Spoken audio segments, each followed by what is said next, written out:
Bonjour à tous, nous revoici ensemble pour une vidéo du cabinet Landau et Associés pour aborder un sujet compliqué qui embête les communes, qui parfois est riche d'opportunités, mais qui est toujours compliqué, long, la question des biens vacants et sans maître.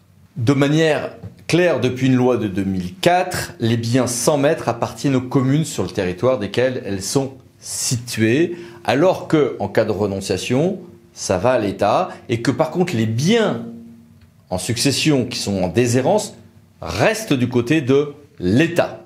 Voir aussi l'article 713 du Code civil, et avec un mode d'intercommunalisation très original sur ce point, puisque la commune peut renoncer au profit de l'interco, mais seulement l'intercommunalité à fiscalité propre, grand 1, et par un régime de renoncement par délibération du conseil municipal, grand 2, ce qui veut dire qu'on a une procédure tout à fait particulière et qui n'est du coup pas très adaptée pour certaines compétences souvent très syndicales, on pense à l'eau, à la GEMAPI, mais il y a différents montages derrière qui sont possibles.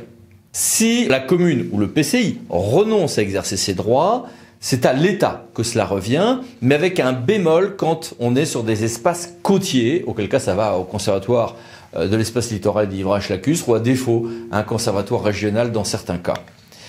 C'est quoi un espace côtier? Voici ici les détails, c'est un peu plus large d'ailleurs qu'on ne le croit bien souvent. Alors c'est bien, mais de quel bien parlons-nous? C'est quoi un bien sans maître? Alors, soit c'est un bien qui fait l'objet d'une succession ouverte depuis plus de 30 ans et il n'y a aucun successible, soit c'est des immeubles qui n'ont pas de propriétaire connu et pour lesquels depuis plus de 3 ans la taxe foncière sur les propriétés bâties n'a pas été acquittée ou acquittée par un tiers, soit des immeubles qui n'ont pas de propriétaire connu, il n'y a pas de taxe foncière sur les propriétés bâties et là aussi ça n'a pas été payé depuis 3 ans ou payé par un tiers. Donc dans un cas, succession ouverte, plus de 30 ans, aucun successible, soit des immeubles qui n'ont pas de propriétaire connu depuis plus de 3 ans, la taxe foncière sur la propriété bâtie n'a pas été acquittée ou acquittée par un tiers, soit les autres bâtiments, donc plutôt celles qui sont sur le non bâti et pour lesquels on a cette même règle de 3 ans.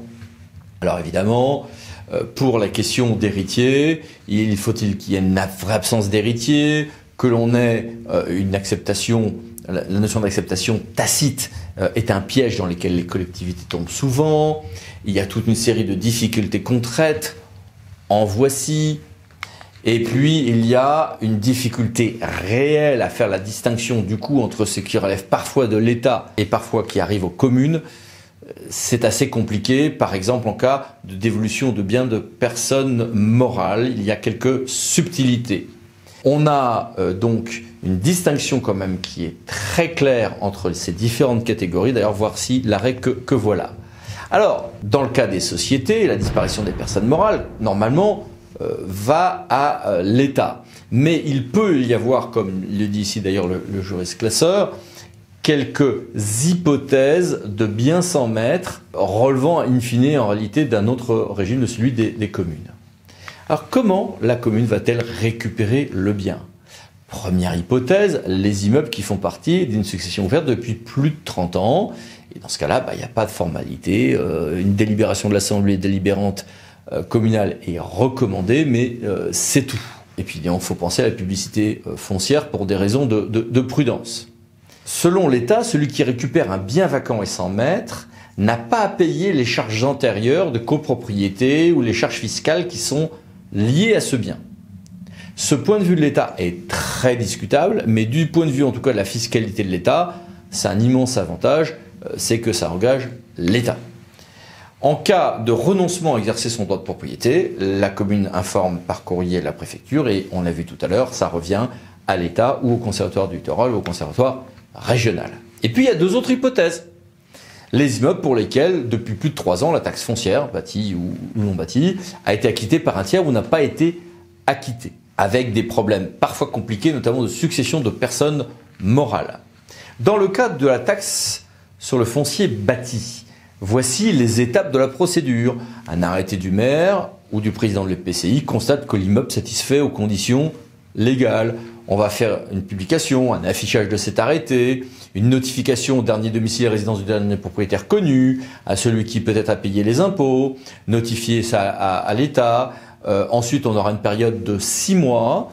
Et si aucun propriétaire ou supposé tel n'est intervenu, eh bien il y aura une incorporation. Alors bizarrement par délibération puis arrêté. Et puis évidemment c'est là qu'on décidera si la commune peut très bien arrêter la procédure à ce moment-là. Et dans ce cas-là ça reviendra à l'État ou au Conservatoire du littoral ou délibérer, prendre son arrêté et ça arrivera dans l'escarcelle communale. Vous avez une procédure qui est presque la même pour les terrains non bâtis, pour ceux qui ne sont du foncier non assujetti au foncier bâti, donc en général ce sera TFNB, avec quelques petits détails quand même de procédure qui ici vous le voyez diffèrent, et puis quelques spécificités notamment pour le régime forestier. Alors là il y a bien donc 2 phases totalement distinctes, et ces 3 ans, quand vous regardez bien, ça conduit en réalité à 4 exercices avant même qu'on enclenche ceci, puis ensuite la procédure qui en gros prend un petit peu moins d'1 an, 9 mois disons, avec donc la procédure que l'on vient de voir. Quelle est l'importance de faire une enquête préalable? Quand vous regardez les étapes de procédure, vous voyez qu'il n'y a pas de vraie enquête préalable, mais néanmoins, l'État conseille, et en réalité il est réellement utile, de faire une enquête préalable pour vérifier que réellement c'est des biens sans maître, une enquête sans formalité particulière, d'ailleurs voir l'arrêt ici en ce sens. Il ne faut pas hésiter à aller voir la direction de l'immobilier de l'État et quelques autres services déconcentrés du ministère de l'économie et des finances pour s'informer à cette étape. L'arrêté d'incorporation doit respecter certaines formes. Voici quelques rappels. Et le bien, par défaut, reviendra évidemment dans la domanialité privée de la commune ou de l'intercommunalité, sauf si les conditions de la domanialité publique sont classiques, sont tout à fait réunies. Imaginez que on classe un bien qu'on a récupéré comme ça, dans le domaine public parce que les conditions sont réunies, mais en fait, il y avait une illégalité initiale à avoir récupéré la parcelle via la procédure des biens vacants et sans maître. Eh bien, il n'y a pas d'exception d'illégalité à ce stade. C'est donc 2 procédures totalement disjointes. On n'ira pas remonter au stade du classement dans le domaine public sur une éventuelle illégalité initiale de l'incorporation dans le domaine public si les délais entre les deux ne permettent plus d'attaquer l'incorporation, bien sûr.